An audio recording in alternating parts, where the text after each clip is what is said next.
খুব হিসাব করে বাপ মায়ের সাথে কথা বলবেন, কোনোদিন জোরে কথা বলবেন না, ঝাঁকি দিয়ে কথা বলবেন না।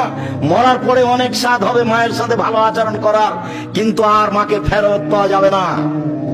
বাপের মরার পরে অনেক স্বাদ হবে তার সাথে ভালো আচরণ করার, কিন্তু মরার পরে আর স্বাদ হবে না। আমার একটা পরামর্শ আছে, সালাম ফিরার পূর্বে একটা দোয়া পড়ার, বলেন তো কি? রব্বি রহমহুমা কামা রাব্বায়ানি সাগীরা, একটু পালন করবেন। আর একটা পরামর্শ আছে, এইটা যেন ঠিক মতো বলতে পারি, তার জন্য কি?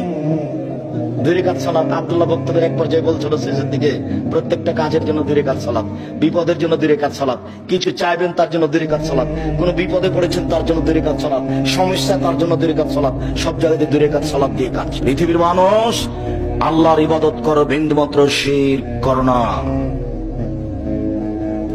ওয়াবিল ওয়ালিদাইনি ইহসানা, দ্বিতীয় কাজটা করে একটু বাপ মাকে মেনে চলো।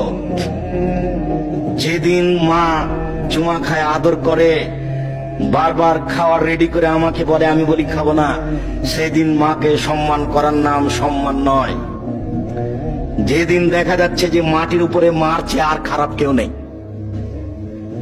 বউ বলছে দেখবে তোমার মা কত খারাপ, দেখবে তোমার মা কত খারাপ, দেখা তো তুই কি দেখাস, দেখো দেখো, এই যে তোমার এই যে বড় মাছটা নিয়ে এসেছো না, এই যে মাথা খান তোমার বড়, তোমার বোনের ছেলেকে দিল, দেখবে দেখো, এই যে দেখো, এই যে দেখো, এই যে তোমার মা দিচ্ছে, দেখো।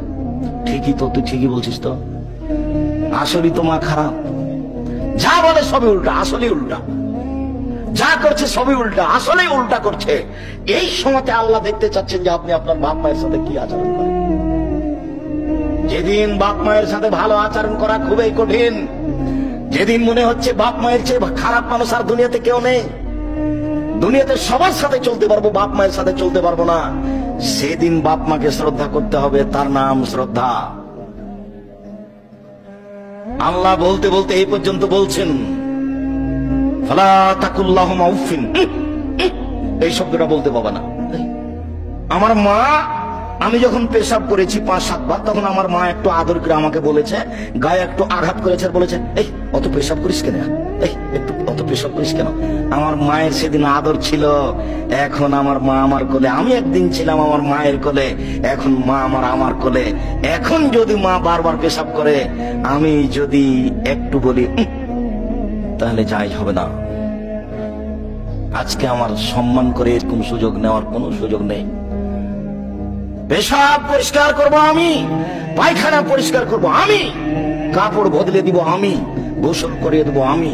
আমার বোনেরা চলে গেছে শ্বশুর বাড়ি, আমার স্ত্রীকে বলেছিলাম তুমি আমার মাকে দেখিও, তখন আমার স্ত্রী বলছে তোমার মা অকথ্য ভাষা আমাকে গালি দেয়, তোমার মাকে দেখবো মানে তোমার মাকে তুমি দেখো গা।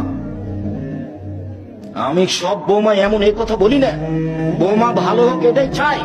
উপস্থিত বৈঠকের মুসলিম বোন এদিকে শোনেন, এই মেয়ে শোনো, তোমার শাশুড়ি তোমাকে গালি দেয়, এই কথাই ঠিক, তোমার শাশুড়ি তোমার নিন্দা করে, এই কথাই ঠিক।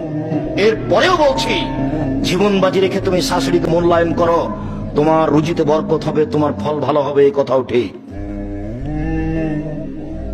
আর তোমাকে বলে যাচ্ছি যুবক, তুমি কোন সময় তোমার বোনের ভাগ্নিদের ভাতকে ভারী মনে করো না।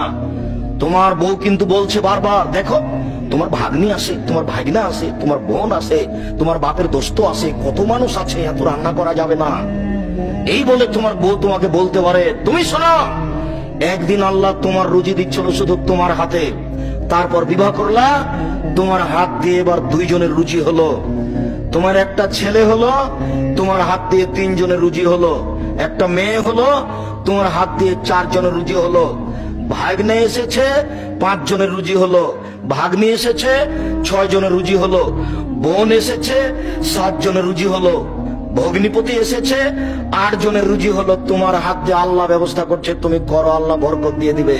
তুমি বলে দিও আব্বা আমার কাছে খাবেন, আম্মা আমার কাছে খাবেন, আমার ভাগ্নে আমার কাছে খাবে, ভাগ্নি আমার কাছে খাবে, বোন আমার কাছে খাবে, দুলা ভাই আমার কাছে খাবে, আমার বাপের যত আত্মীয় স্বজন আছে সব আমার কাছে খাবে। তুমি খাওয়াতে শুরু করো তো, তুমি 6 মাস পরে দেখবে তোমার টাকা পয়সা বেশি হয়ে গেছে, হবেই।